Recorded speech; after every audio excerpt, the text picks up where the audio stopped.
Welcome back. This is our penultimate session in the symposium. This is a session where we sort of take stock of what you've learned and what you've shared and what how your horizons have been broadened over the last couple of days, and more importantly, what are you going to do now? Right? This session is entitled Moving from Intention to Action, as you can see. So we've been here for a couple of days. We've had workshops. We've had a lot of plenary sessions, heard a lot of interesting debates, discussions. What happens now? Bob and Tillman will be here. They're coming out now. There's going to be a lot of interaction with you. You have your clickers. I hope you've got your questions and comments prepared as well. There's going to be a lot of interaction with you based on what you've seen and heard for the last 2 or 3 days, and also your thoughts on where we might be taking the symposium in the future. So Bob is here, so is Tillman. I don't think Tillman needs any introduction, but for any of you who don't know, he's the CEO of CGAP, and over the last 10 years in that function and others, he's worked with a large number of governments and microfinance networks and commercial players and foundations, advising them all on a broad range of financial inclusion issues. So both Bob and Tillman are very well equipped to lead this session. So Bob and Tillman, over to you. You'll grab the clicker. I take that, yeah.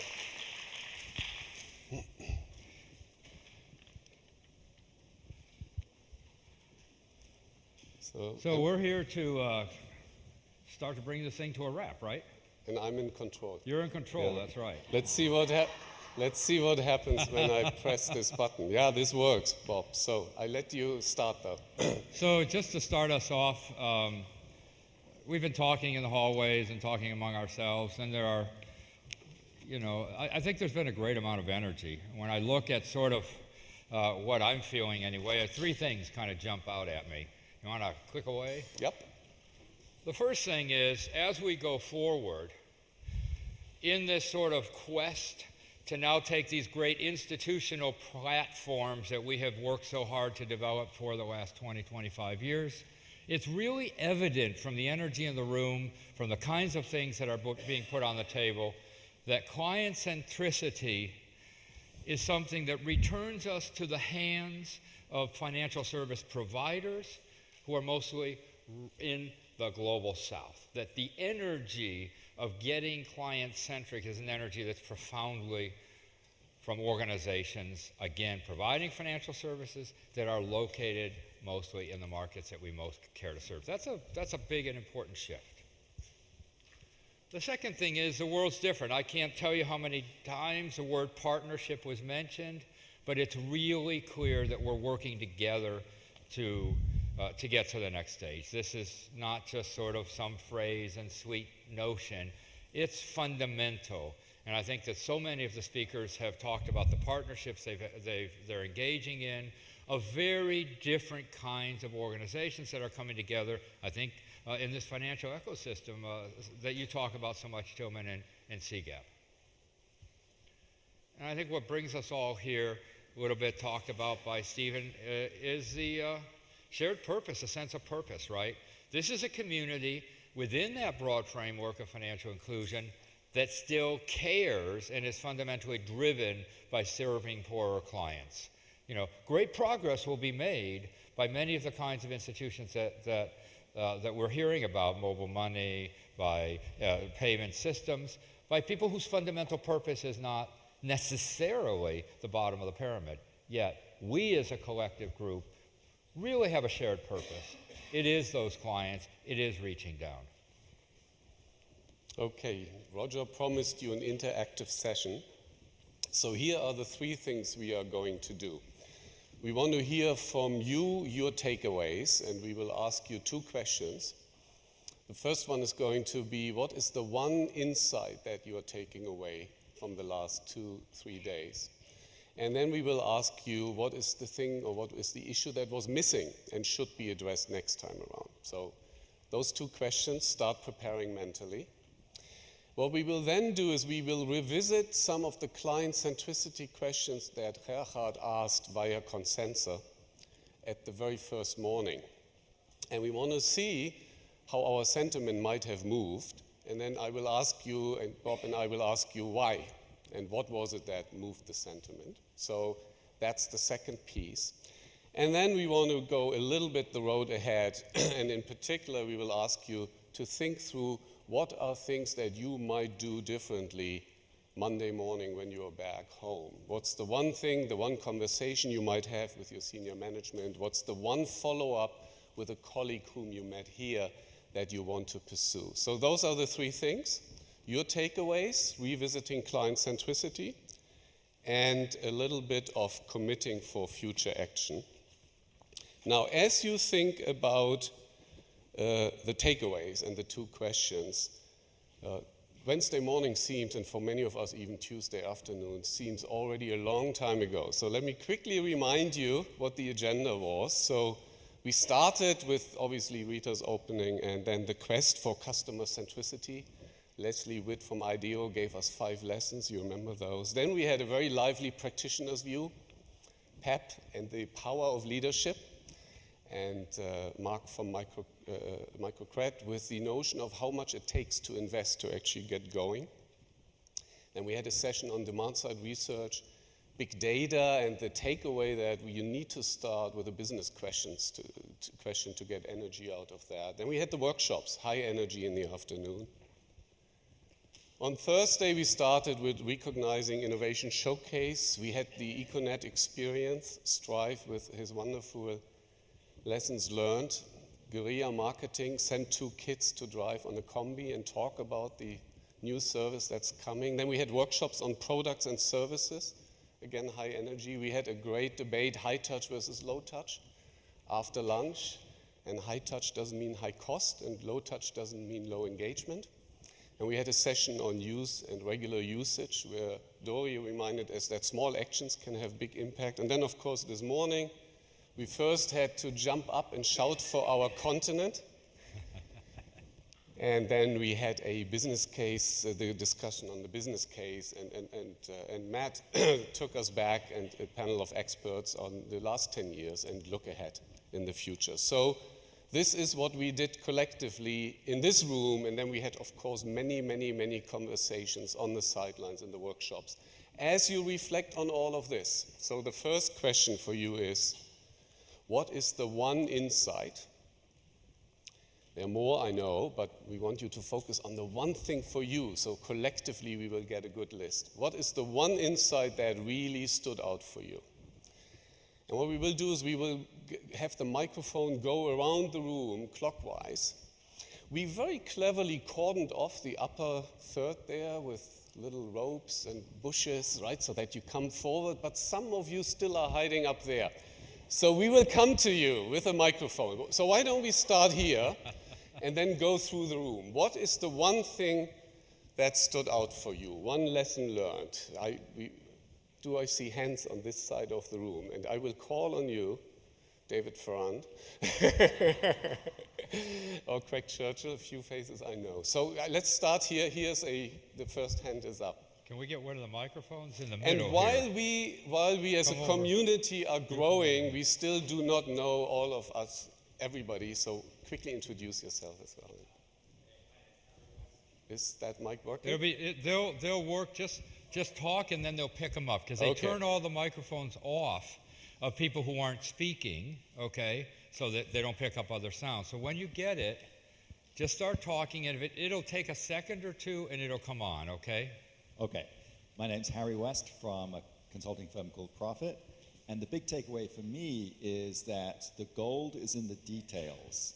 It's when speakers talked about specific details, specific insights, specific decisions they made based on those insights, that I could see the real value. Okay. Can we get the cameras to focus in on who's speaking, or is that too difficult with the PowerPoint? Yeah. If we can't get you up there, then I ask you to stand up and address the room. But we don't need the PowerPoint up there now. So no, we could switch back. Let's go ahead and switch to the people. Okay, David, since I did give you a fair warning. Yeah, can we have Can one? we use the same microphone? Okay, Yeah, all right. good. Fine. Yeah, David Ferrand. I think the big thing that stood out for me was the critical need for leadership in institutions if you're going to move the needle at all on customer centricity. Yeah. I mean, that's seemed to be reiterated all the way through the last couple of days. Okay, leadership from the top. Let's walk up. Anybody else on the lower left side? We can do a second round. Okay, you count as lower left, but I come back to you guys. There's a big concentration here, by the way. Okay, go ahead. Okay, I mean, firstly, a fantastic symposium, so thanks very much. One critique is that customer-centeredness or customer centricity is a critical theme here. I don't think there's a universal understanding of exactly what customer centricity is. Yep. And how to drive out and define the nature of customer centricity. And that's, I think that's a real issue for the next session. Yeah. I'm sure we will see that when we come back to the consensus questions. I would like to stay. Can we see other hands on the left and we go up? I see. Yeah.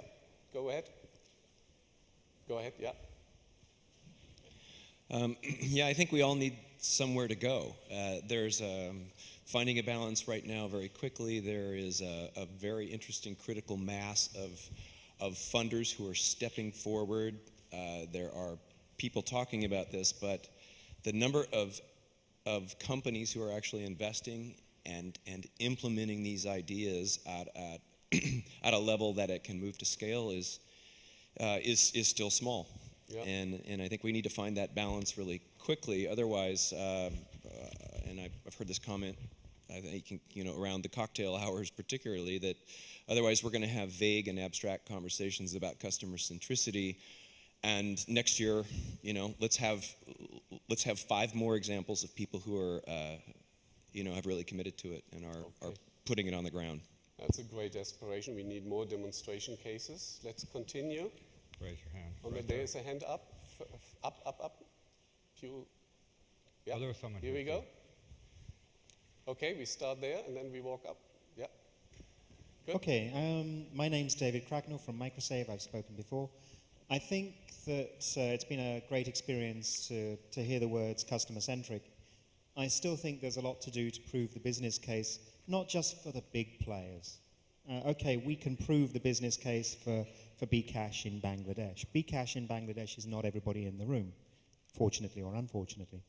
We need to prove the business case for our own organizations. Mm-hmm. I'm convinced, I work on this from day to day, but we need to actually see how being customer-centric actually isn't a cost to our business. It is our business, and it is the future for our business, and it's how our business will grow. I think we've started to walk in that direction. We've started to prove it. I don't think the case is fully proved. Okay. We've got somebody down Okay. here. Raising. Well, I saw a hand up there. Good. Yeah. The gentleman with the blue shirt. Go ahead. Okay, so I'm William Durban from Fidelity Bank, Ghana. And one of the takeaways is that we need less bosses and more leaders. And also, we need more stakeholders in the room. We want to see more of the bankers, more of the regulators in fora like this. Thank you. Okay, good. Anybody else hiding between the bushes on the left side? Yeah, all the way up. Chris, you see him there, last row. How is the temperature up there? It's lovely and cool, thanks. So I'm Chris Locke from Caribou Digital. So I loved Leon from Pep's talk, but the one thing I really loved was his badge, because usually badges are worn by people who are on the shop floor who are customer facing, and just the simple act of wearing that badge really showed that everyone in that company was customer facing from the boss down. So it was a very, very simple and elegant way of showing how important customers are in your organization. Okay, we move over. Over there. We might do a second round. Raghu Kohli from Live Labs. Raghu Kohli from Live Labs India. Yeah. Thank you for putting together this fantastic event. What I find is the energy, the passion, and the commitment is absolutely inspiring. The key takeaway I have is that most of the organizations in the industry are fairly small and fragmented across many countries.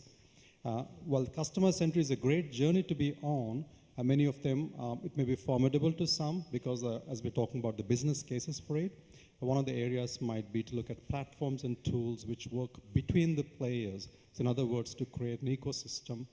And there's a need for an ecosystem, and that's what I'm taking away from. Go ahead, right next to you. I detect, and Anne pointed out to me, a slight male dominance in... Okay, sorry, I can't oblige. We will come back. I hope... Yeah, I hope we didn't set the wrong tone here with the two old-timers on the stage. So we'll come back, and we would love to hear a diversity of voices. So am I allowed to speak? Yeah. Okay. Yes. Okay, so this is Mark Napier from FSD Africa. I really liked Bindu's comment yesterday about, what did she say, the moment of truth is not in the sale of the product, it's in the servicing. I think that's really, really important to take away. But I think for me, I love the emphasis on customer centricity, and that's great. And that's the front-end piece. I think next year we need to do the back-end piece, which is what does it really mean for organizations and their constraints, and how do organizations face up to that challenge? Okay. Here I am. Very good.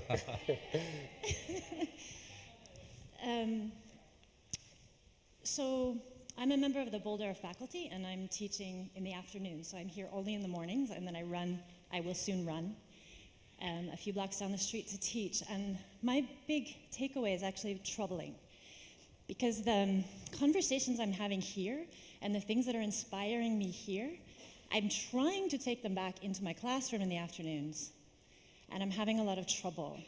The people that I'm with in the afternoon are still very product focused, and I'm having the darndest time bringing the conversation about the clients into the room in a way that they will grab as their own. I mean, I can bring my own examples, and I've got lots of tricks about how to be a good facilitator. But as soon as I shift from a discussion and I let them actually tackle a real challenge, design a product, they leap right back into an institutional focus or a product focus. So somehow I'm not yet, I'm missing something in my ability to communicate and facilitate their ability to shift their focus. So for me, that's my personal challenge for the next year, is to be able to do a better job at facilitating that next year.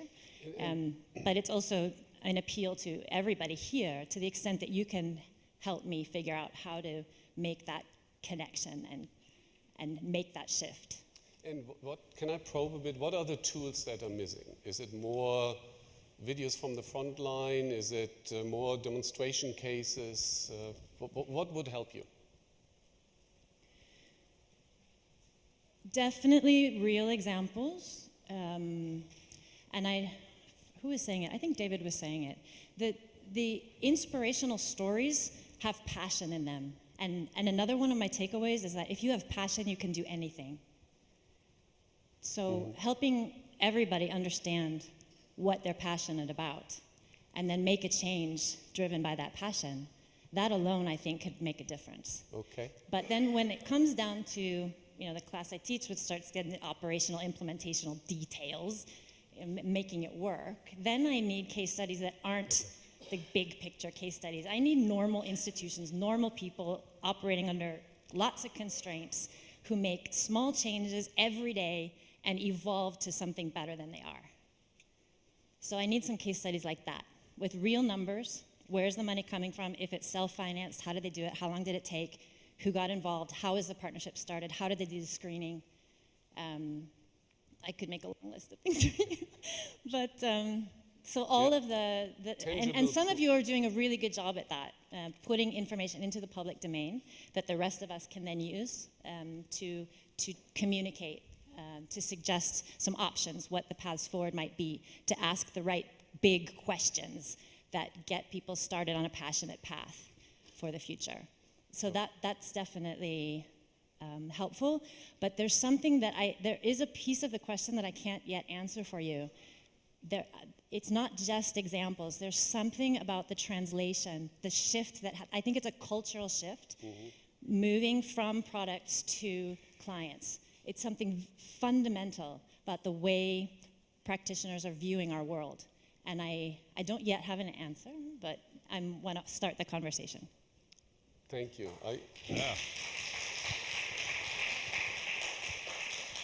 I suspect it goes back to the notion of the tone as it's being set at the leadership level to achieve that mindset shift. Let's let the microphone move, wander down. Yeah. Ma'am? Yeah. Okay, I'm Humaira Islam from Bangladesh. What I'm going to take back home is the thinking that we need to understand our clients more. We don't call it clients, call them clients, we call them members. And so we need to talk to them more and have more workshops with them. And not only to them, but also the management at the field level, at the operational level, and understand what is missing, because the dropout, the retention rate in my institution has recently dropped. So something is not working there. So what we have done before, we have been working in the urban areas for the last 25 years. So what had worked in the last 2 decades is not working anymore. Yeah. So we have to rethink and rebuild, revisit. So in order to do that, I think we need to hear from them and before we do anything. Of the agenda, was there one thing that particularly made you convinced that way? Was there one thing that stood out for you? An insight? No, we have been aware that something had to be done, but now as I hear more and more that everybody has a similar concern, I think this is the right way to go forward. The package is coming together. Okay, let's let the microphone move, same row. So. My name is Sanjay Behuria. I live in Ithaca, New York, but I work mostly in Africa and India. In Ithaca, New York, when I turn on the radio, there's an advertisement that comes, Cayuga Medical Center. The center is you. So customer centricness is what I hear every half an hour on the radio in Ithaca.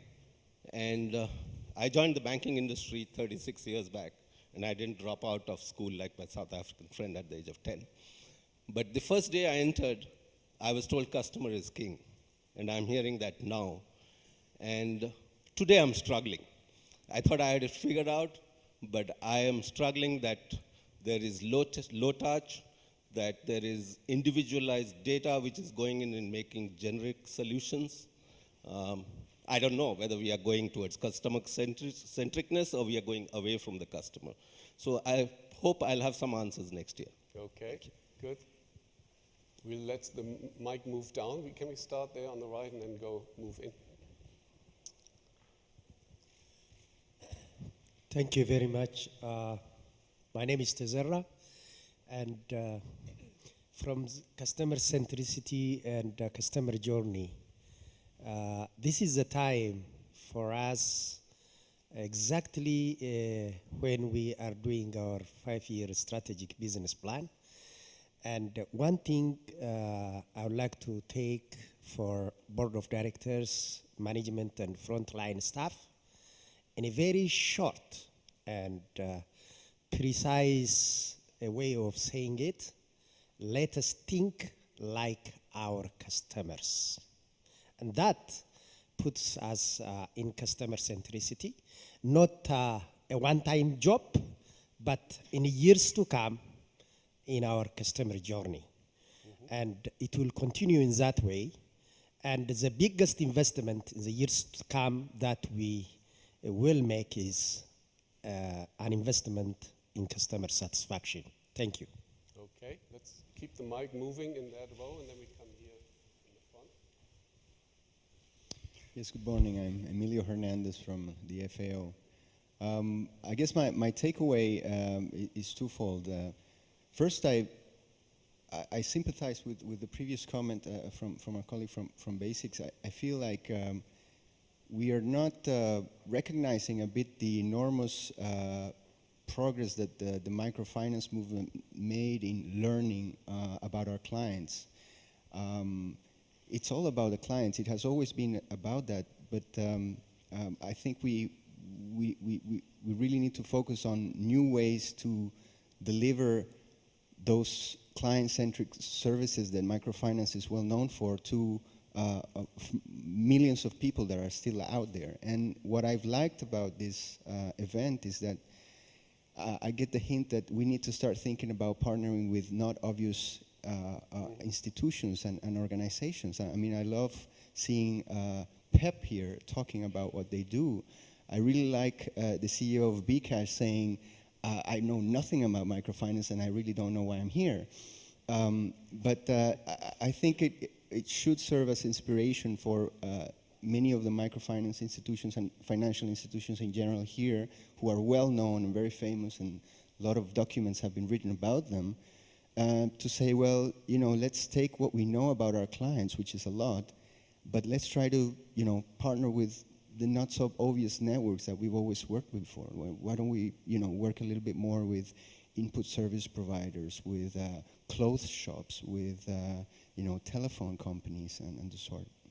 Good, thank you. Power of partnerships. I saw nodding there. Is that your point as well? Yes, I completely agree. I love the story on PEP. And I still remember their core values. Respect, dignity, and growth. Combining a sound business case with serving the lower ends of the market, which is a great story, and it should be inspiring for us, and we should learn from that we should look to other industries, how they do it, and use this knowledge in the financial industry. Thank you. Thank you very much. I see a hand here. Jessica?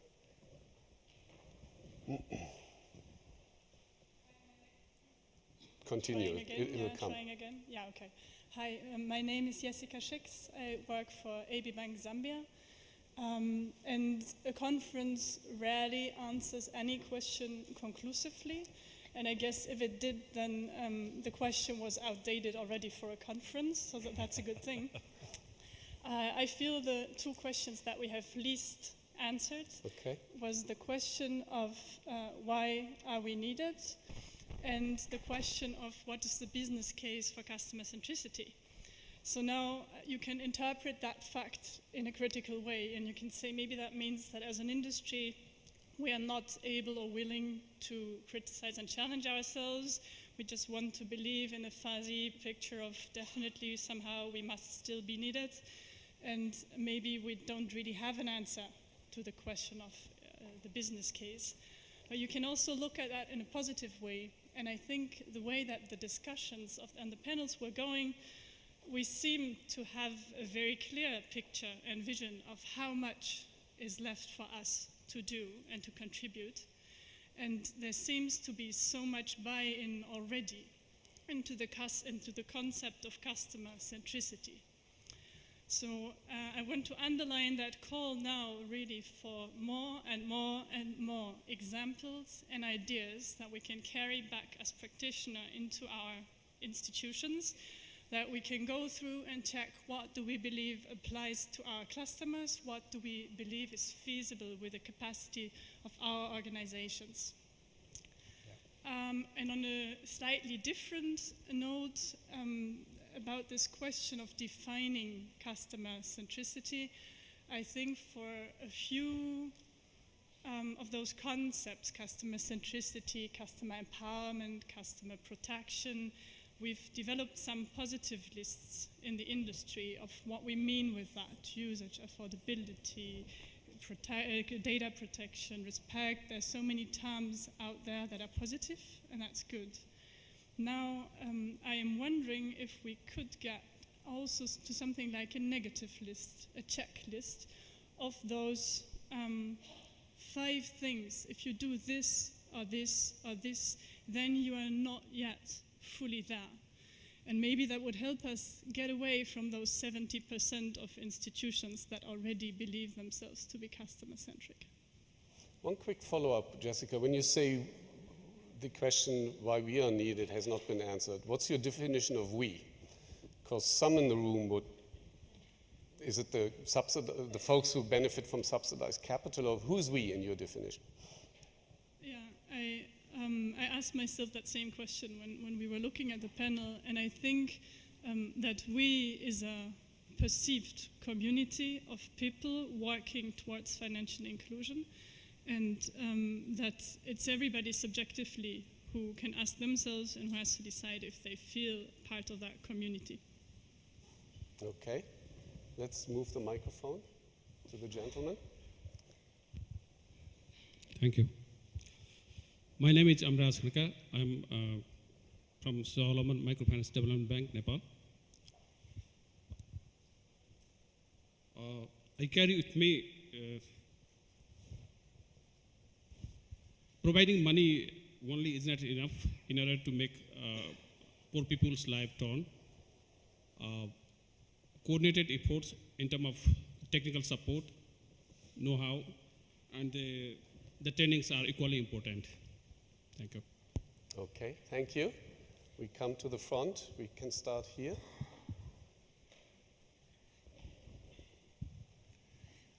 Yeah, my name is Dave Richardson, and I also teach at the Boulder Institute. What I have to say might be a little controversial, but that's always part of the program here. I think one of the takeaways for me is the more things change, the more they stay the same.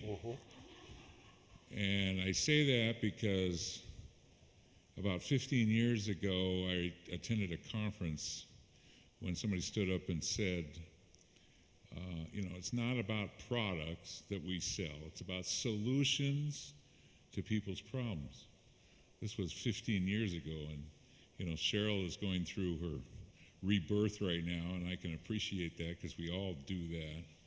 But we're trying to solve people's problems. That's really what we're about, and we're trying to. The customer centricity is a fancy way of saying the same thing, that we're trying to focus on what the people need as opposed to what we want to give them.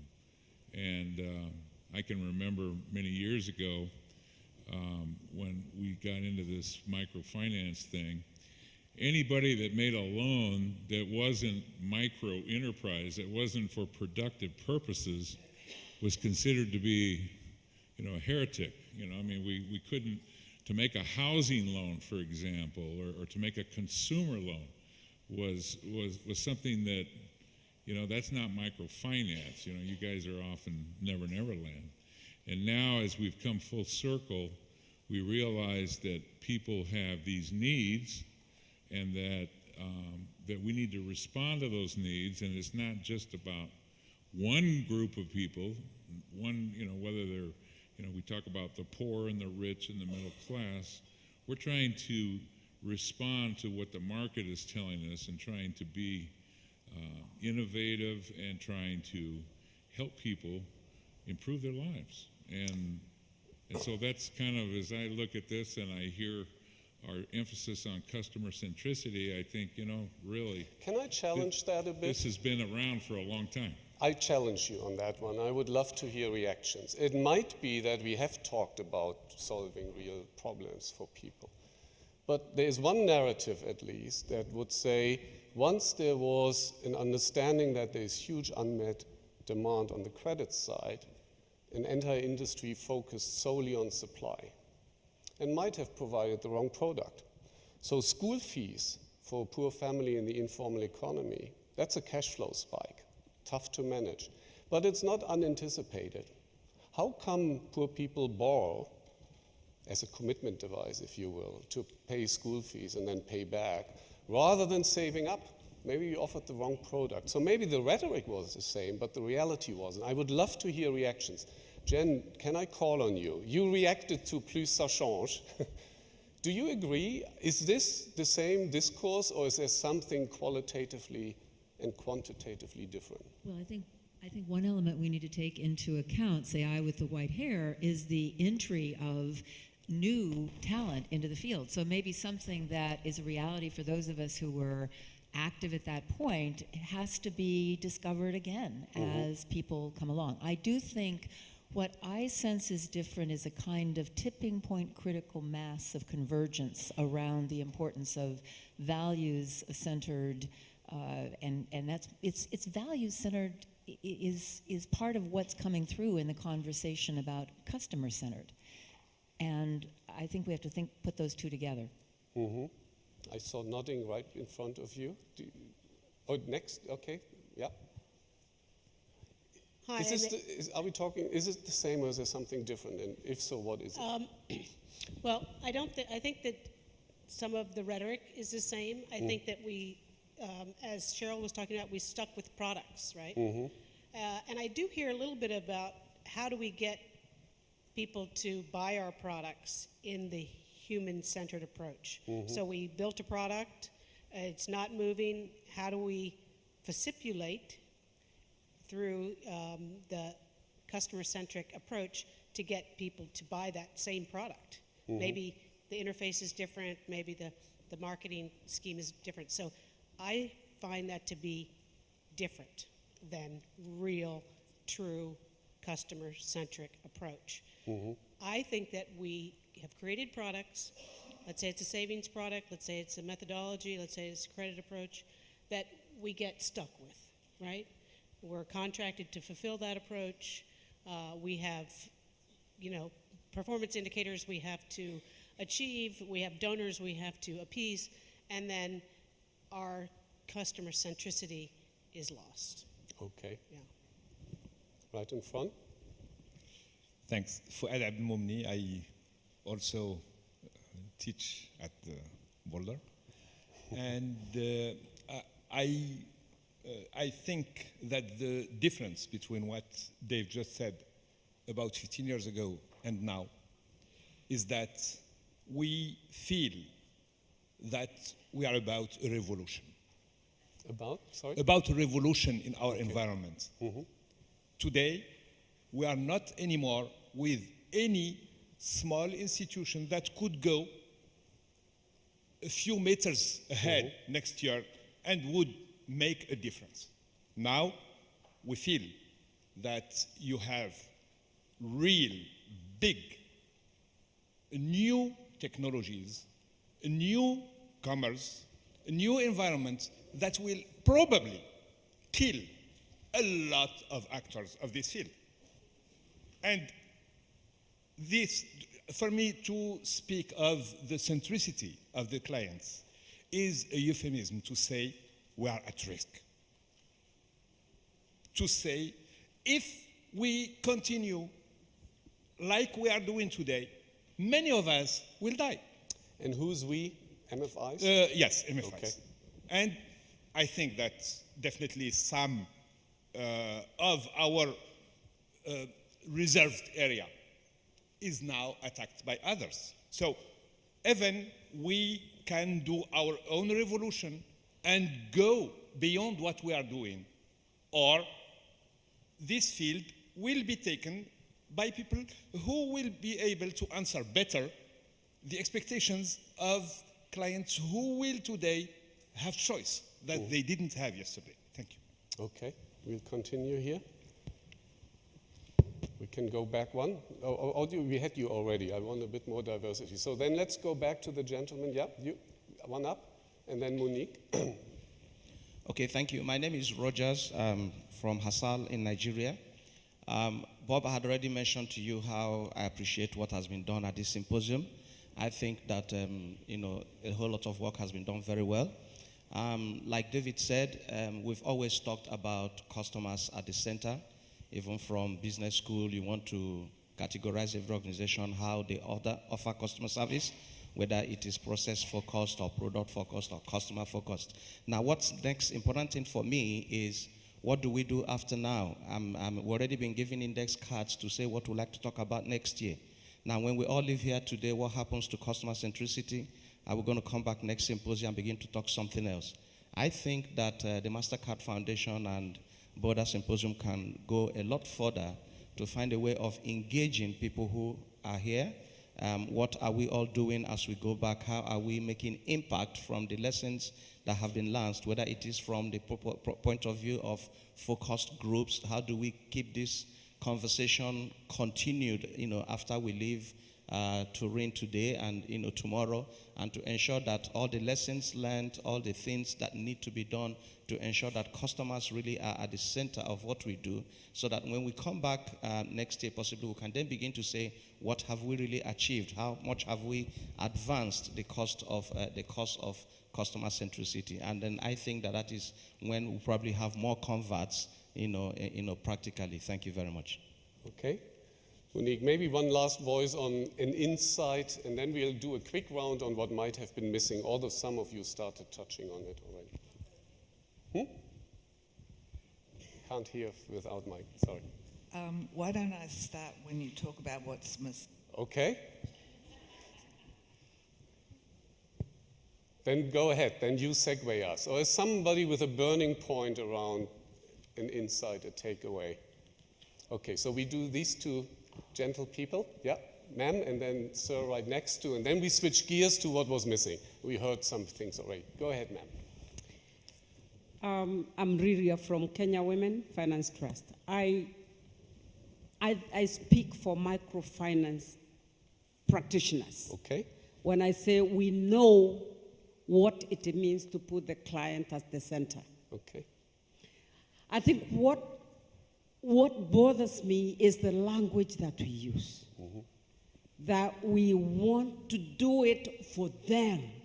You can't, nobody in this room and outside this room can do it for them. Are we needed? Yes, we are needed. What are we needed for? We are needed to help them transform themselves, not we transform them. Mm-hmm.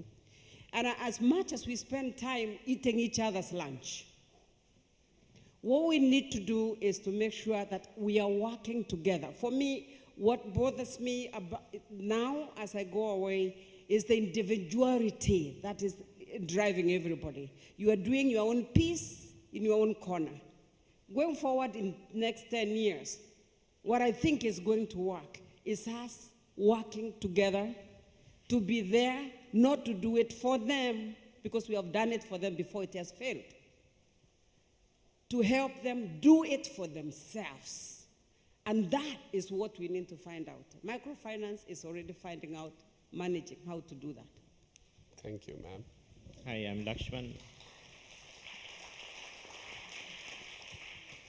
Lakshman Bandaganayake, Seed Sri Lanka. What I like most about is how you nicely connected customer centricity with human-centered design, because you cannot, implement your CC without HCD.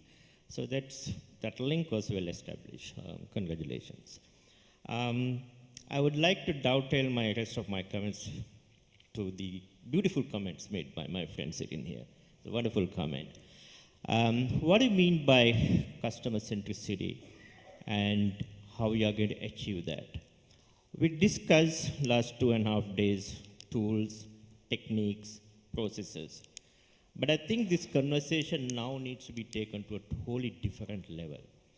Because you're moving away from product focus, and being a customer-centric organization requires a fundamental and significant shift in the corporate strategy, your corporate purpose, your mission. And more than anything, it requires a huge, change in the organization culture. Because how are you going to measure the effectiveness of people? How are you going to measure the performance of people? In a customer-centric organization, it's totally different to a product-driven organization. I think there's a lot to be, so we need to treat this as a transformative process, a change process. Not just designing product, but how do you move your organization and how do you reinvent a competitive differentiator from your organization based on customer centricity? I think my request is let's take we've laid the foundation, let's take it to the next level. Thank you. Okay. That's a good point to transition. Thank you. The enormity of the challenge. Let's do a quick round on what's missing. That's a bit feedback for the team for next year. And Monique stands already ready to do so. Monique's all primed and ready to go, right? With Monique's all ready to go. Yep. Yeah. So I was going to comment that the men had more things to say, but I think the women got more applause in the last round. Anyway, in my mind, this is a work in progress, right? This is a series of symposia that each year we're hoping to get better and better at. And what is going to drive that is how much we learn from you about what works, what doesn't work, and there are lots of ways we're trying to gather that information. This is just one of them. Can you tell us things that you would have liked to see here, something that was missing in your mind from the agenda? Not necessarily the whole program. There are other ways to talk about whether the coffee was good enough. But let's talk about the agenda and what we tried to accomplish here. Monique, would you kick us off? Do you have a mic? Down here, Monique, right in front.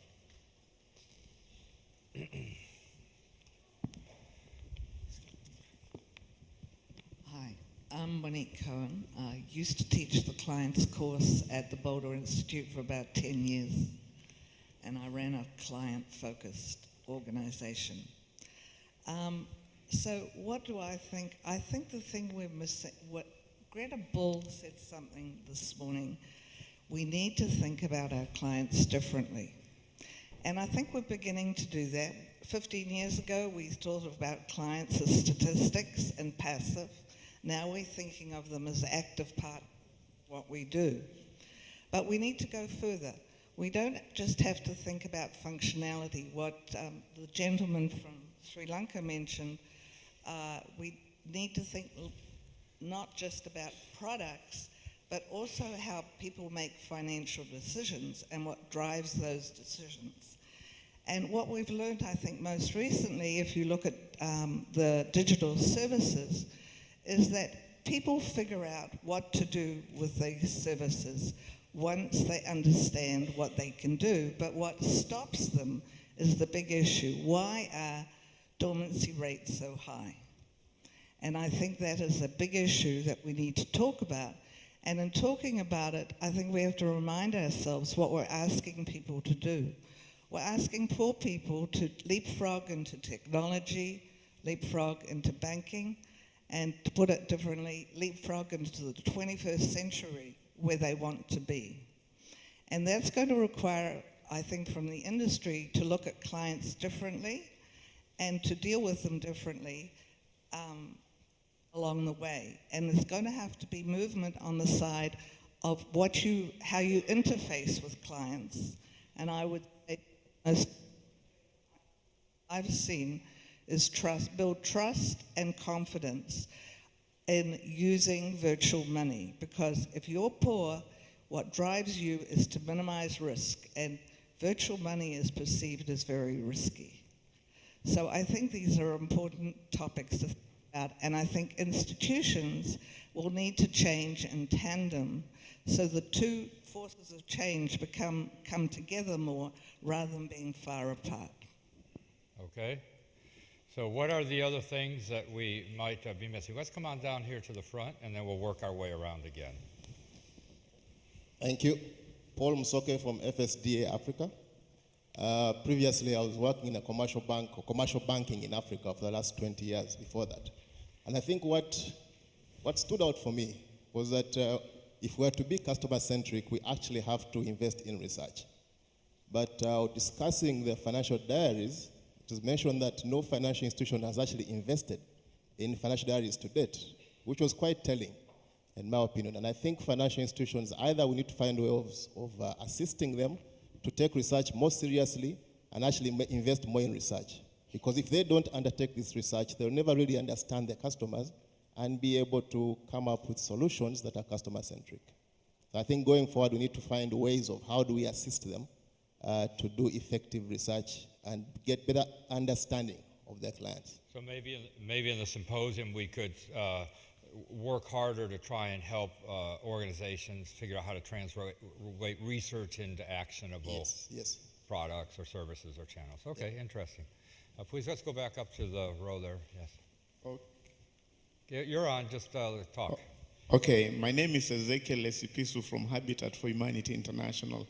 I think we've had a lot of great presentations here today and the previous 2 days, but I think what was missing for me, and I think the presenters were a little conservative with what really didn't work for them.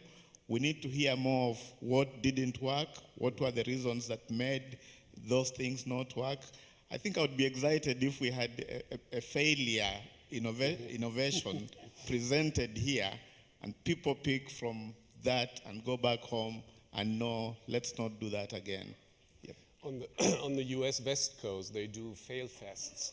Fail fest. Fail fest. Are Where they we celebrate ready? failures from which to learn. Do the people providing the money go to the Fail Fest? Do the people who provide the money go to the Fail Fest? Yes, I think so, yeah. It's always a sensitive issue Yeah. in our community. Let's take one more in that same row. Right there. Hello, my name is Ann Hastings, and I'm with the Microfinance CEO Working Group. First of all, I just want to say a couple things about what was done right, and that is that sometimes in financial inclusion, microfinance institutions lose their identity. And I think that this conference has done a great job of keeping microfinance institutions at the center to figure out who we are in this new world, and I really do appreciate that. I also think the comments about segmentation and high touch, low touch are really, really important conversations. I come in as a very much of a high touch person, and I actually moved a little, and so I was very happy about that. I can see ways to integrate the two, and that we definitely do need both, even when we're talking about the extremely poor. But what was missing for me is in the audience. I think somebody else mentioned it. We do need to have some regulators here. I think that's a gap in the invitation list. I don't want it overwhelmed with regulators, but we need to hear from them and know for sure where they're going to go, whether they're going to follow us in this journey that we're taking to redefine our industry. Yeah, thank you very much. That's a great comment. I know certainly, CGAP has expended tremendous energy on the regulatory front with on the agent banking and mobile money. But yeah, it's a really important comment as we think about other aspects of client centricity to see to what extent we ought to be connecting with regulators. Anyone else up toward the back there? Otherwise, we'll move over here. Anyone else up in that sector? Okay, let's move over here. Am I not seeing? I see hands up here in over the middle section. Oh, I think Gail in the back there. Okay, that's behind the bushes. People who are, I think you guys think you're in some sort of garden up there. So I don't know why they put some trees in front of us. But, well, just exactly what is it that promotes the garden spot in this conference room? or maybe I can do a sort of green segue somewhere. This is Gail from DFID, UK government. Picking up on your last piece, just for the sake of flow, I agree that we need the regulatory piece there. We are struggling with this even in our home countries as donors. So yesterday, the UK government announced a large inquiry into banks because we cannot get it right. They won't lend enough to businesses. They are slow, incumbent, despite all the attempts to bring in the Tesco's and the supermarkets and the Googles and everybody, it's still not working. For me, the regulatory piece that I'd like to discuss, and it would be great to bring in CGAP for your next year's conference on this, is we see the telcos coming in. We also see utilities coming in, because one of the things the poor need to do is pay their water bills, pay their electricity bills in small micro-payment amounts. So we've talked about M-Copa, there's others out there, Azuri, Mesh Power, who are leapfrogging in many respects the MFIs, because you can asset finance your solar home system by micropayments, pay-as-you-go electricity.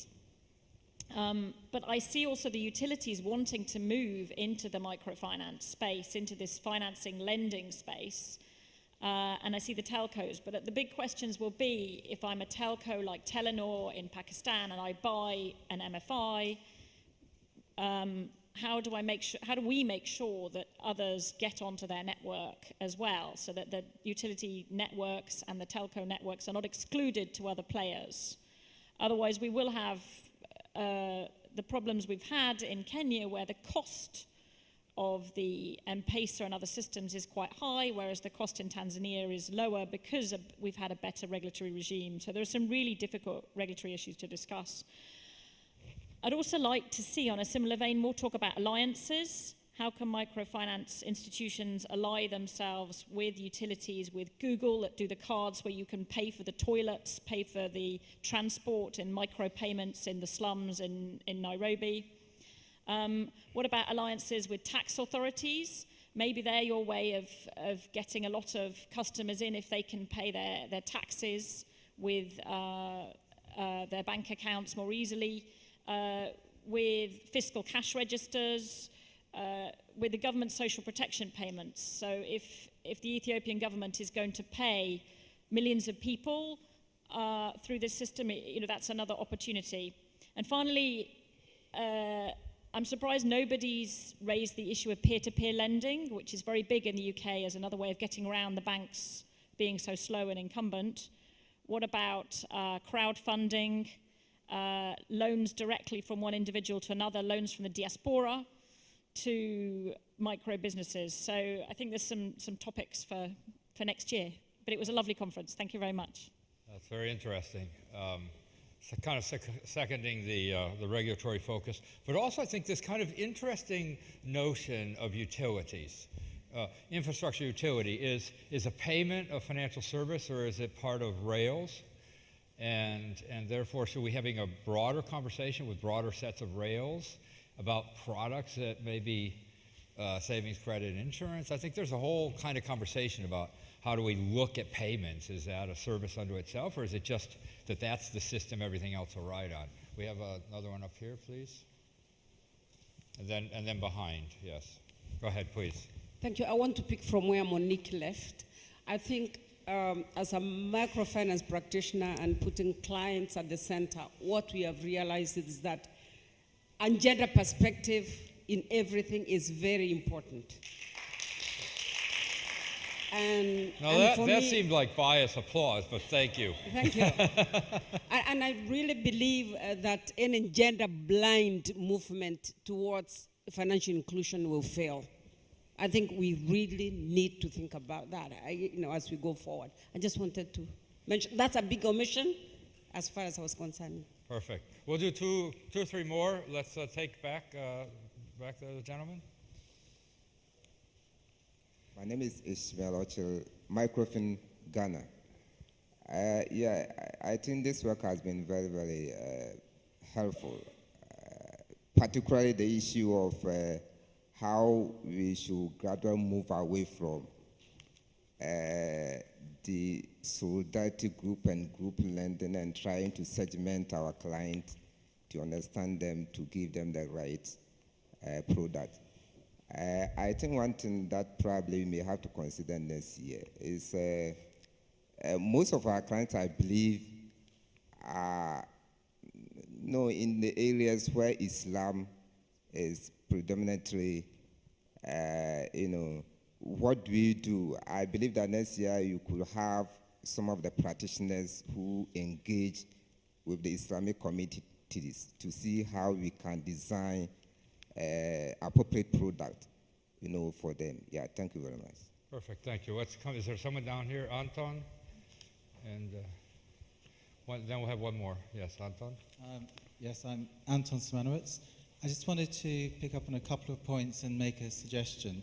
The point about have we learned from the last 15 years, one point about sort of practically how do we do it? And my view of the world, I work with a lot of sort of tier 3 MFIs. I see a lot of interest and a lot of willingness around these issues, but a real practical constraint in terms of how do we take this forward? What do we really have to do to take forward customer centricity?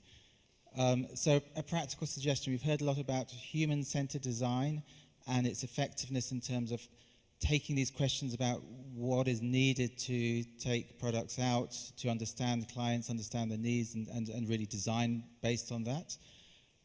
Can we think about organizational-centric design around these issues and really start to think about what are the practical constraints that are blocking the take-up of these ideas, so that we close some of this reality gap between the knowledge that we have and practically what's happening on the ground. And maybe that's a project for the symposium to undertake in the next year, so that we come back next year with some real insights in terms of what's practically needed to take this forward.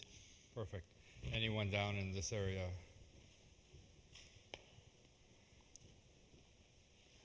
Jan, and then we'll close it up.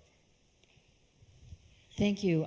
There have been some references, a lot of references to the financial sector writ large, and this may be, maybe this is a little bit of a controversial statement, but frankly, after what we've gone through in the financial downturn, I've really come to the conclusion that the financial sector overall is truly off track. It's not only not serving the customers that we're really focusing on here, but it's not serving us all well. And I guess I would just put in a pitch for, I'm seeing a movement of alternatives, and there is, for example, a network called the Global Alliance for Banking on Values, and this is a network that is south and north, institutions like Mi Banco in Peru, and GLS in Germany, and Triodos in the Netherlands, and the largest credit union in Canada, and they are focused on sustainability-focused banking. And there's a convergence there. They're not, some of them are microfinance, most of them are small business lenders, or they're sector-focused on environment or green business,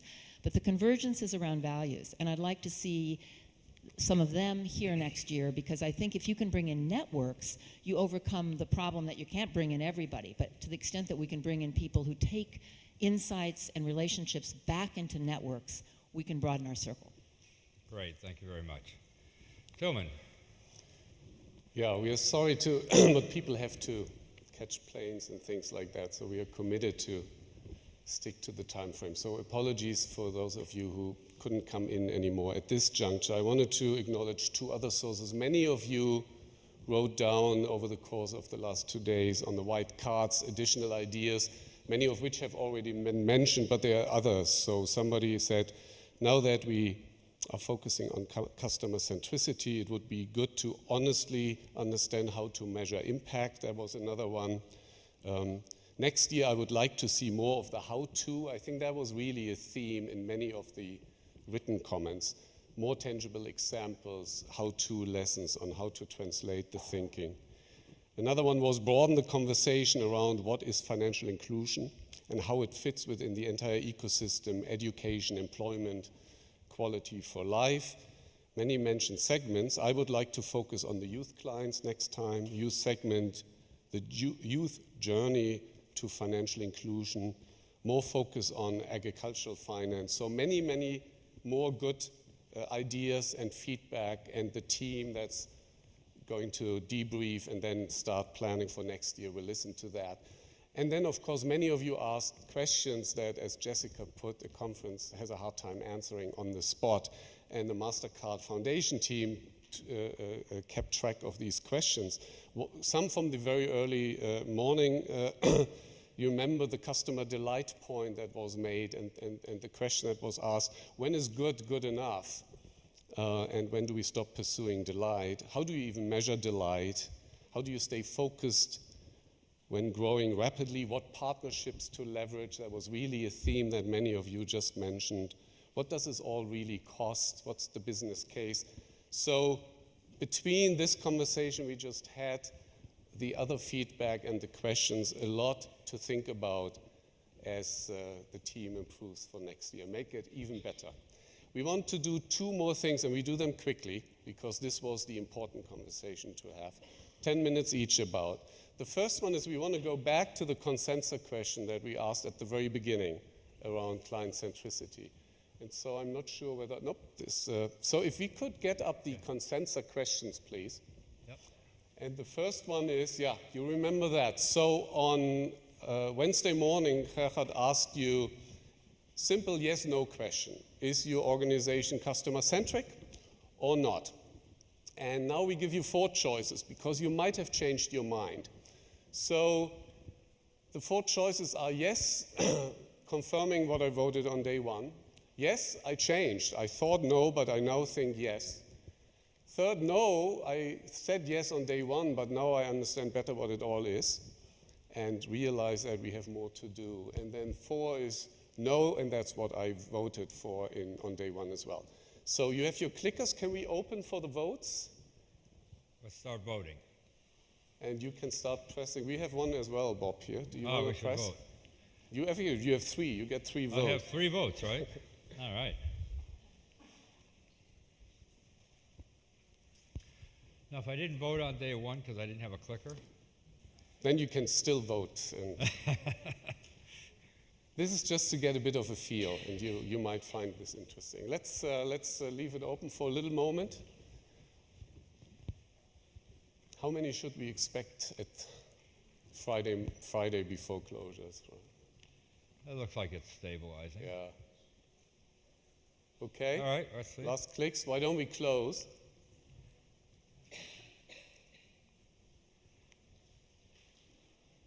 Okay. Well, how does that compare? Do we know? Yeah, so we had yes, no on the first day, and we had an equal 2/3 yes and 1/3 no.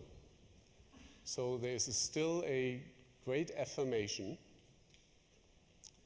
And then there are a few folks who changed their mind. And actually, by and large, people voted, if you take 1 and 4 is we are the same as before. So nothing influenced you all that much. Maybe we hear from somebody, anybody who has a comment on this? Yeah, Mark. I see a hand up there, Mark.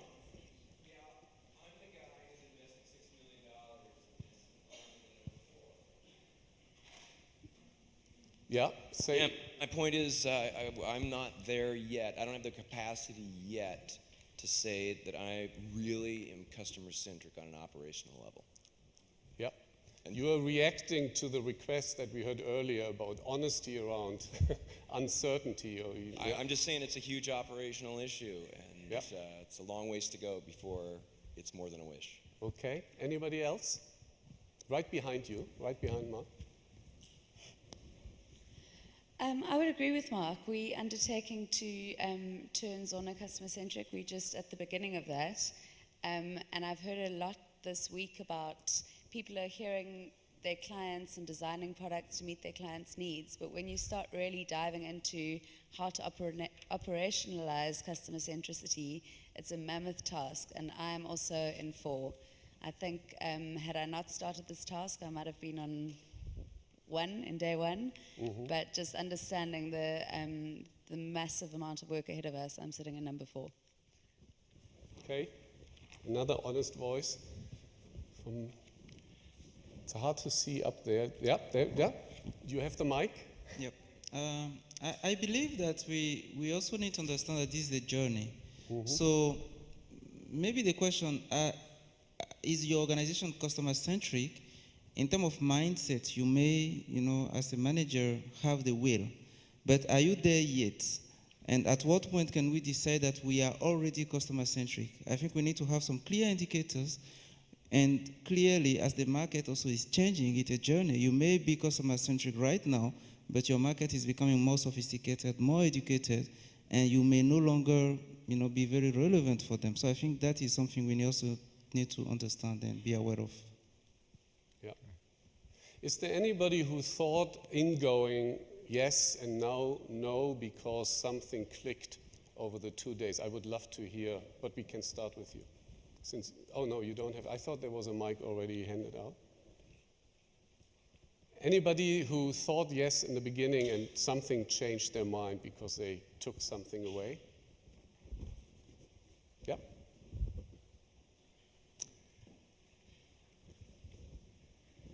And then we move to the next question. Yes, Rogers again. From the vision statement of our bank, we have always thought that everything we do is around the micro clients. And the first day I came in, yes, I voted yes because everything we do, we say it's about the customer. But these 3 days, we've seen that there are things that need to be done.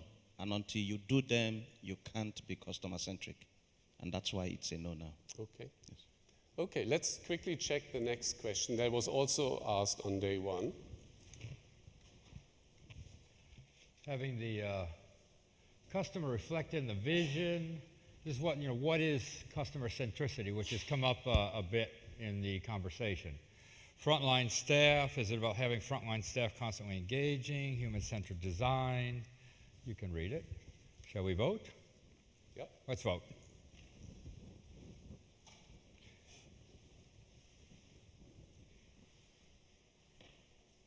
Voting open. This machine takes a while to accumulate, I guess. I guess vote often.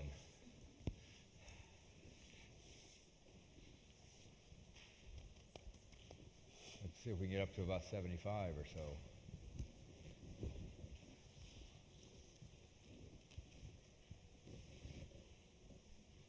All right, let's see how we come out.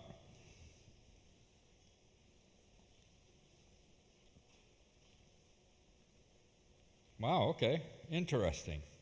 As I recall, the day one was very even. Very even, yeah. Very even across the first four choices, right? So here, clearly, there's been an uptick in number 4, embedding customer centricity as a business model.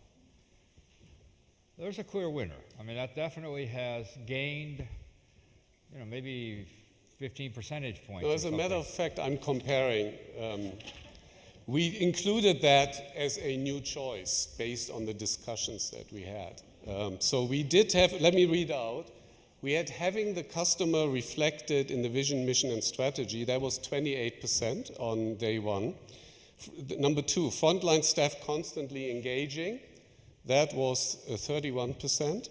Number 3, using human-centered design to offer the right products was 32% or 33%. And this embedding customer centricity as a business model is actually a new option that resonate with most of you. And I think we heard that in the comments already, maybe even just in your last comment around this is a bigger task than just one lever. It's rethinking approach, business model, incentives, etc. So it's a bit of a ringer there. It's good. Okay. Shall we go to the next one? Of course, the reality is, for many of these, the answer is all of the above. But if we give that option, then everybody would click it. And it wouldn't force to make a statement. Let's do the last one. And I also have the results from before. Okay, to be customer-centric, the starting point for my organization is or should be, and here are your choices. If you vote other, I will ask you what you have in mind.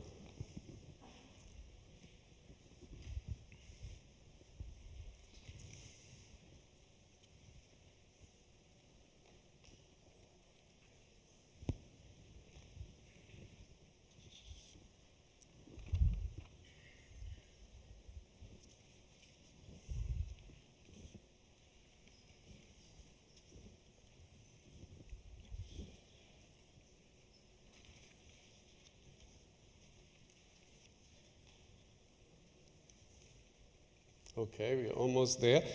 In full transparency, we also include, the first 3 were the same.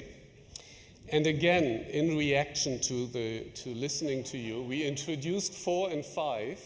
And not surprisingly, given the conversation, the leadership point in particular is getting the big vote here.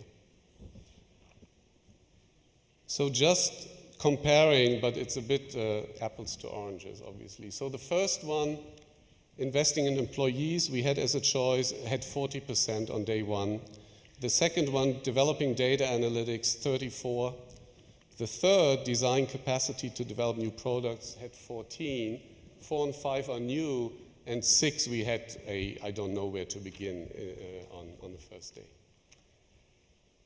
Okay, I promise to call on who voted others, because there is a thought there that I would love to hear. Jessica, it's you? Okay, Gerhard was pointing to you. So I come back to, I hope that you're game and share with us. But what is your comment? I do have a comment, but I did not vote other. Okay. I voted leadership now. And maybe I would have done that if it had been an option the first time, but still, my move from capacity to leadership is also a move throughout the time of the symposium. And I think that's because when I started on Tuesday morning, I came out of all those operational issues and challenges, and I was much more stuck in my day-to-day limitations. Okay. And I do emerge from this symposium with much more courage for vision and strategy and for thinking beyond my daily limitations. I think if you ask me next Wednesday, I may have a strong tendency to talk about capacity again, but still, thanks a lot and congratulations for the symposium. So take some big decisions Monday and Tuesday. When you're, any other thoughts before I come? Yeah, go ahead. I voted other because I think any organization looking to transform, to become more customer-centric, has got to have a leadership team, and I take note that we've got leadership up there, but it's got to have a leadership team that clearly defines exactly what customer centricity means to that business and what they expect to be generating as a return from that business. Yep. Having the future vision is one area, but the other very important part is understanding current organizational capability in order to understand the scale of that transformation. Okay, a tangible vision and a realistic understanding of the starting point. Any other comments? I see a hand up there. Go ahead. I actually voted 5, but I think 4 and 5 go together because 4 must be committed to doing 5. Okay, very good. Okay. Thanks. That was very, very interesting. Apologies that we snuck in a few more options, but we got a richer discussion as a result. Bob, over to you for the... So, in kind of bringing this session to a close, Jessica, I thought your comment was very, very appropriate. I think one of the things that has impressed me over the days of the symposium that I'm not sure if I fully expected were the intervention of the CEOs or the founders, drivers from PEP, from Strive with EcoNet, Lorenzo Chan here with Pioneer. You can just sense that passion, that leadership. There isn't any question that those folks are driving organizations that live and breathe being about the customer experience. And so that sense that leadership is so vital has come through to me very clearly in the symposium. I'm not sure that I fully expected that when we put it together. So that's kind of a neat outcome, I think. It just really hit me in the face. So one of the things that we asked folks to do last year, and there's a page on, I guess it's on their chairs, that says... Yeah, you got it when you came in. Got it when they came in? Mm-hmm. Right, and this is sort of a commitment to action. One of the things we believe is important is, do you leave here, in a sense, as Jessica just pointed out, you couldn't have done a nicer segue, Jessica, inspired to do something differently? Is there some way in which you will go home saying, I'm going to do something different, have a different conversation, act on something in a way that I might not have done here? And what we're doing is allowing this to be somewhat more committed. And so we've given you this page to write something down. And this year we have figured out how to send it back to you, all right, in 4 months. So it's just a tool, a prop for your own use. But we would love it if you would fill it out. And I don't know, is there anyone here who last year did something like this and acted on something as a result of, a partial result, clearly, of coming to the symposium? Let's go to Stephen here and then Jessica. Did this matter, this exercise here, writing something down? Okay, Jessica, go ahead. Stephen doesn't want to talk, so... That's okay. Ladies first, okay. I walked away, and I do remember I wrote a couple of ideas that came out of behavioral research last year, and I wrote them down on that card. And I thought it was something that I was going to do in the 2 months following the symposium. I've done half of it by now, and I'm still busy with the rest. But we've created a series of the AB Bank monthly savings tip. And that has a lot of those ideas in terms of creating different savings accounts for different purposes so that people will link more to what they're putting money in there for, of SMS reminders, of telling clients the idea of continuing to pay your installment when you've finished paying your loan so that you know you can actually put this money up on a regular basis. So do it for yourself, and next time you get to an emergency, you won't need to borrow anymore. And as a couple of other of those ideas.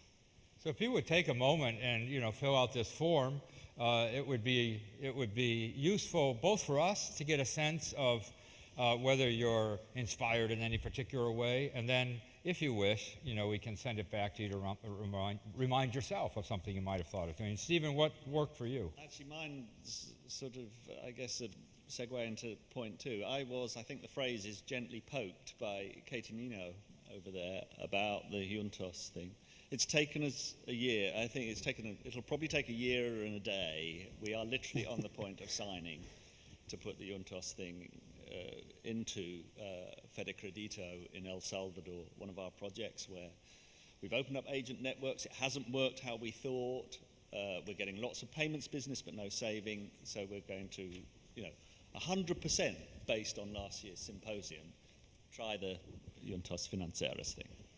Excellent. Is there any other thing anyone would like to share that came out of last year's symposium, a partnership, a new initiative? Yes, please, one more, and then we'll... My name is Motas Tabah from ABE Egypt. Actually, last year I got from symposium that because of regulatory situation in Egypt that prevent us from doing anything that more than just lending, that I have to do through partnership. So actually, during the last year, we signed partnership with Post Office to disperse loans and to open saving accounts for our client there. We signed a partnership with a company that do billing, but some other financial transactions for our clients. We are about to sign partnership with National Bank of Egypt for e-wallet, and we did as well a partnership with insurance company to provide retirement plan insurance for our clients. Thank you very much. So almost 80% of what I wrote last year is completed. Well, that's terrific. Thank you very much. It's almost 1 o'clock sharp. One of the reasons why I'm sometimes asked to help with these is because I bring things to a German end on time. So thank you very much. This was a great conversation, great input. I leave it for you and Anne, I believe, to Yes, close Anne is officially. going to join me on Okay, stage thank you. here to do a wrap. Thank you, Tillman.